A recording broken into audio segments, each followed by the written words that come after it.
रामकृष्ण हरी. श्री संत एकनाथ महाराज यांची मुंज, बालपण आणि त्यांचे शिक्षण याबद्दल आज आपण श्रवण करणार आहोत. आता एकनाथांचे बालपण आजोबांच्या देखरेखीखाली जाऊ लागले. आजोबांचा सारा जीव एकनाथांवर लागला. एकनाथ थोडे मोठे झाल्यावर जर सोबत्यांबरोबर खेळायला बाहेर गेले आणि लवकर घरी आले नाही तर आजोबांना खूप काळजी वाटत असे. लगेच त्यांची शोधाशोध सुरू होत असे.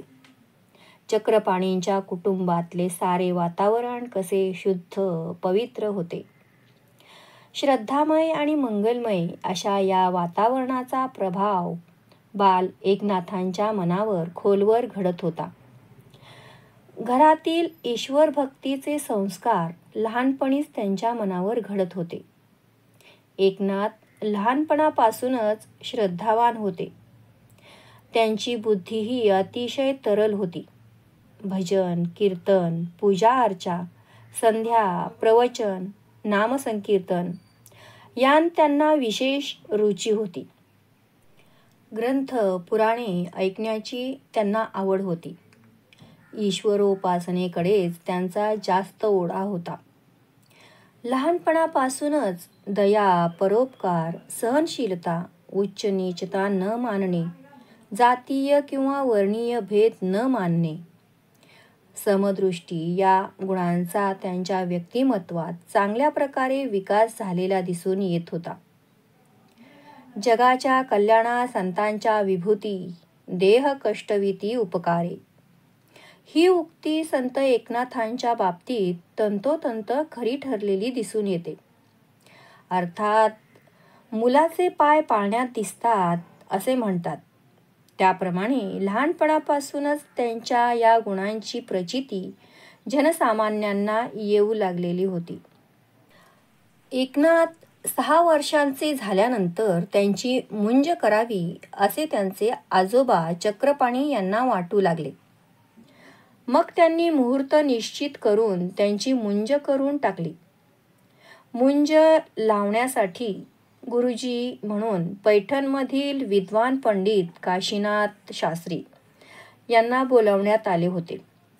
त्यांनी संत एकनाथांना गायत्री मंत्राची दीक्षा दिली. त्यानंतर आजोबांच्या देखरेखीखाली काशीनाथ शास्त्री यांच्याकडेच त्यांचे शिक्षण विधिवत सुरू झाले. काशीनाथ शास्त्री मनमिळावू होते. बाहेरगावचे अनेक विद्यार्थी त्यांच्याकडे विद्याध्ययनासाठी येत असत. याच पाठशाळेत एकनाथ शिकत असत. त्या काळात शिकण्यासाठी छापील पुस्तके, वह्या नव्हत्या. छापील धर्मग्रंथ नव्हते. गुरुजीच तोंडाने थोडा थोडा भाग सांगायचे. याला संथा देणे असे म्हणत. गुरुजींनी संथा दिली म्हणजे मग विद्यार्थी तेवढा भाग घोकून घोकून पाठ करीत. तो भाग पाठ झाल्यानंतरच पुढची संथा मिळत असे. एकनाथांची बुद्धी अतिशय तीव्र होती. सर्वांत अगोदर त्यांची संथा पाठ होत असे. लहानपणापासूनच एकनाथांची वृत्ती अंतर्मुख होऊन विचार करणारी होती. रोजच्या आचरणातील, रूढी परंपरातील, सांस्कृतिक पद्धतीतील मर्म जाणून घेण्याची चौकस बुद्धी त्यांच्याकडे होती. याचा अर्थ ते लहान मुलांसारखे खेळ न खेळता, न बागडता नुसता विचार करीत असत असा मात्र मुळीच नाही. ते भरपूर खेळ खेळले.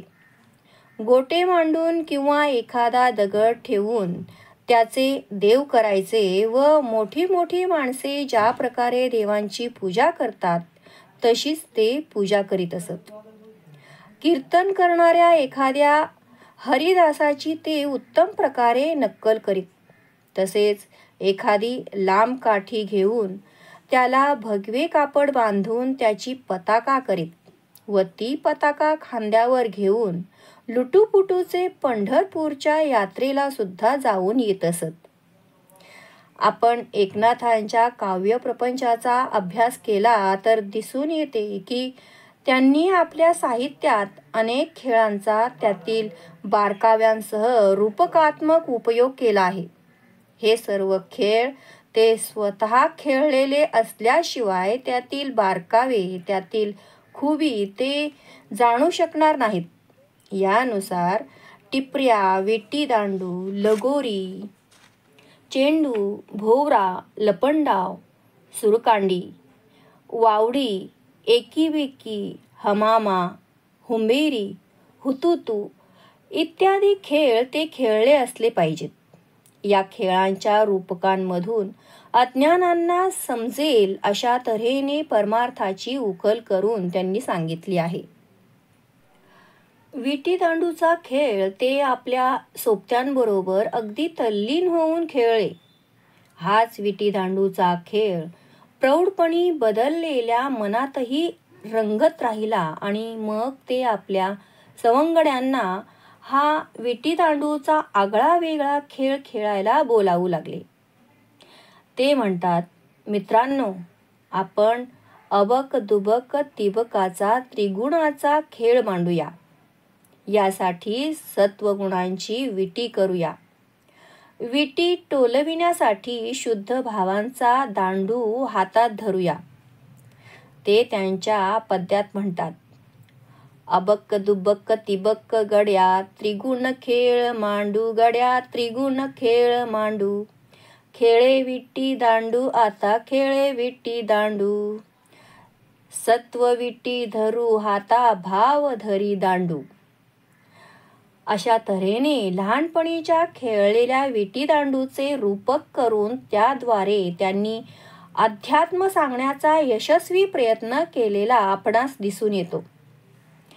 लहानपणी ते एकीबेकीचा खेळ मन लावून खेळले, पण मोठेपणी लहानपणीची मनातील एकीबेकीच्या भावना शिल्लक न राहता ती आध्यात्मिक शून्यात बदलून जाते. शून्य म्हणजे जेथे एकीही नसते किंवा बेकीही नसते. तिथे शून्याला फाटे फुटून समोर ब्रह्मांडच उभे राहते. ते म्हणतात, एकी बेकी पोरा सांग झडकरी, एकी म्हणता जिंकीशी बेकी म्हणता हारी. नव्हे काही बाई तिथे झाले एक शून्य, त्यासी फाटा फुटता मग लेखा आले जाण. अशा तऱ्हेने खेळण्याच्या बालवयात सुद्धा खेळता खेळता त्या खेळाचे व आजूबाजूचे ते अतिशय सूक्ष्म निरीक्षण करीत असत. तसेच त्यांना चौकस बुद्धीची देणगी सुद्धा ईश्वराकडून मिळालेली होती. पैठण शहराला एक धर्मपीठ, सांस्कृतिक केंद्र म्हणून त्या काळात मान्यता मिळालेली असल्याने या क्षेत्री अनेक जपी, तपी, साधू, संन्यासी, बैरागी, योगी, भट, भिक्षुक, प्रवचनकार, कीर्तनकार, रामदासी अशी अनेक प्रकारची मंडळी येत असत. एकनाथांचे या साऱ्यांवर चांगले लक्ष असे. ते बोलतात कसे, चालतात कसे, ते हालचाल कशी करतात इत्यादींचे ते अतिशय सूक्ष्म निरीक्षण करीत असत. ते त्यांच्या प्रवचनाला जात, कीर्तनाला जात, तेथे ते अगदी शेवटपर्यंत बसत. ते सर्व मन लावून ऐकत. पण एकनाथांना हे लोक आणि त्यांचे बोलणे अहंकारी, मत्सरी, दांभिक आहे, कोरडे आहे असेच वाटत असे. त्यांच्या बोलण्या वागण्यात एकनाथांना भक्तीचा ओलावा किंवा प्रेमाचा उमाळा कधीच दिसून आला नाही. त्यांपैकी कोणालाही अज्ञ जनांबद्दल आपुलकी नाही, परस्परांविषयी प्रेम नाही, देवाबद्दल मनापासून आस्था किंवा ओढ नाही. खरे तर लोकांचे लक्ष आपल्याकडेच वेधून घेणाऱ्या, आपापले श्रेष्ठत्व सिद्ध करण्याचा, स्वतःचे अस्तित्व प्रस्थापित करण्याचा प्रत्येक जण प्रयत्न करीत होता. हे लोक स्वतःला जपी, तपी, योगी म्हणवितात, पण सात्विक प्रसन्नतेचे तेज कोणाच्याही चेहऱ्यावर दिसत नव्हते. त्यांना साध्या आपल्या रागालाही जिंकता आले नव्हते. तर मग संपूर्ण मनाला जिंकण्याविषयी बोलणेच नको. ते सर्वत्र आपला नुसता अहंकारच मिरवितात व त्यामुळे लोकांनी यांच्या मागे मागे येण्याऐवजी हेच लोक लोकांच्या मागे मागे फिरत राहतात. जे स्वतःला साधू वैरागी म्हणवतात त्यांना जटा पिंजारून गांजा ओढत बसण्याची गरजच काय असते. हे योगी तासनतास आसन घालून लोकांसमोर बसतात. मग हे एकांतात ध्यान धारणा कधी करतात. या बालवयातच एकनाथ जे पाहत असत त्याबद्दल ते अंतर्मुख होऊन विचार करीत असत. मग नाना शंकांनी त्यांचे मन घेरून टाकले जायचे. गोदामाईचे स्नान करून पावन होण्याच्या इच्छेने अनेक भोळे भाबडे भाविक भक्त पैठण येथे येत असत. त्यावेळी ब्राह्मण भिक्षुकांची त्यांच्या मागे नुसती झुंबड लागलेली असे. त्यावेळी त्या बिचाऱ्यांना देवप्राप्तीचा खरा मार्ग दाखविण्याचे सोडून ते ब्राह्मण त्यांना कर्मकांड करायला लावत. अशा तऱ्हेने एकदा हातात आलेल्या या भक्तांना चरकातून पिळून काढल्यासारखे पिळून काढीत असत. समाजातील धार्मिक पारमार्थिक जीवनाचे हे लोक नेतृत्व करतात. मग ते हातात पाणी घ्या, आचमन करा, पाणी सोडा, बुडी मारा, नाक धरा, कान धरा, डोळे मिटा, प्रदक्षिणा घाला, नाक घासा, कान धरून उड्या मारा, अशा प्रकारच्या अनेक गोष्टी का करायला सांगतात असा प्रश्न एकनाथांच्या बालमनात उभा राहत असे. असल्या गोष्टी खरोखरीच परमार्थात सांगितल्या आहेत काय? असल्यास त्या समजावून न सांगता नुसत्याच करायला का सांगतात? आणि अशा गोष्टी करताना लोकही का विचार करीत नाहीत? परमेश्वर प्राप्तीसाठी मध्यस्थाची गरज असते का? परमेश्वर स्वतःच्या अनुभवाने प्राप्त करून घेण्याची गोष्ट असते ना. कीर्तनकार, प्रवचनकार रामायण महाभारताच्या शौर्य पराक्रमाच्या गोष्टी मोठ्या रंगवून सांगतात. लोक त्या मनापासून ऐकतात, त्यावर चवीने गप्पा सुद्धा मारतात. पण मग हे लोक परक्यांची जुलमी राजवट मुकाटपणे का सहन करतात?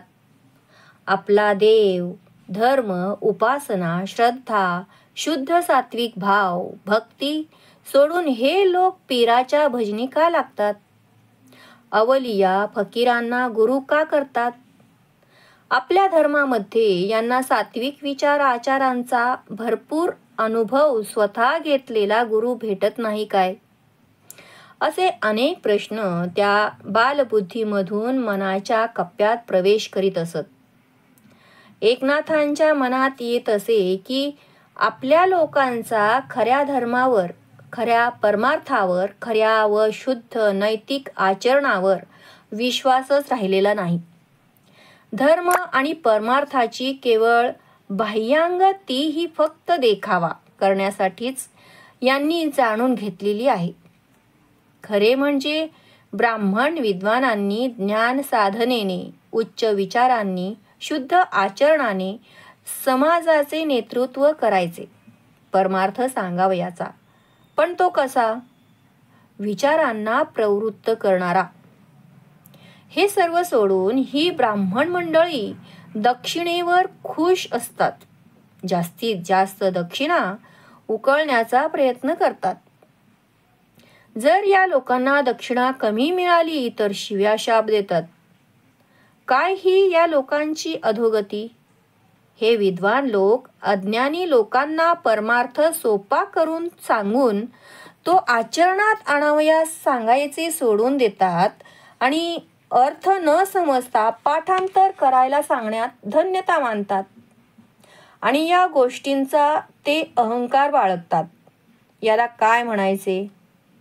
कीर्तनकारांनी रसाळ वाणीने शुद्ध सात्विक उदात्त चरित्राच्या माध्यमातून देवाची भक्ती डोळस करायची, ती भक्ती वाढवायची, हे सोडून उलट ओंगळ वासना भरीत घटना चवीने सांगतात.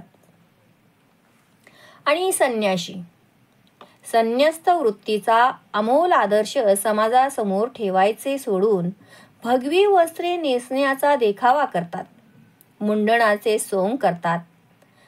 पण मनात वासनांचा विकारांचा बुजबुजाट झालेला असतो. यांची स्थिती रडती पोटासाठी झालो म्हणे संन्याशी अशीच असते. किंवा त्यांची ध्यानधारणा म्हणजे घेओनी संन्यास ध्यान पै स्त्रियांचे असे असते.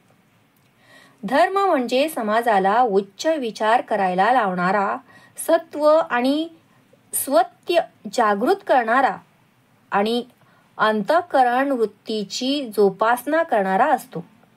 तर परमार्थ सर्व मने उन्मन करणारा, भक्तियुक्त मनाने, सत्वबुद्धीने, त्यागी वृत्तीने आत्मानंदाचा उपभोगाचा मार्ग दाखविणारा असतो.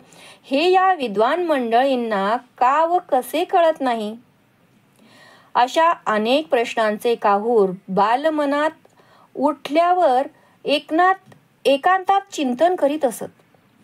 मग अशा वेळी अज्ञ, दीन, पतित, उपेक्षित बसून जनांचा त्यांना कळवळा येत असे. ही दुनिया स्वार्थी आहे. गरिबांचा कोणालाच कळवळा येत नाही. तामसी दैवतांची उपासना करतात. मुक्या जीवांचा बळी देऊन देव प्रसन्न होतो व मनोकामना पूर्ण होतात असे मानतात.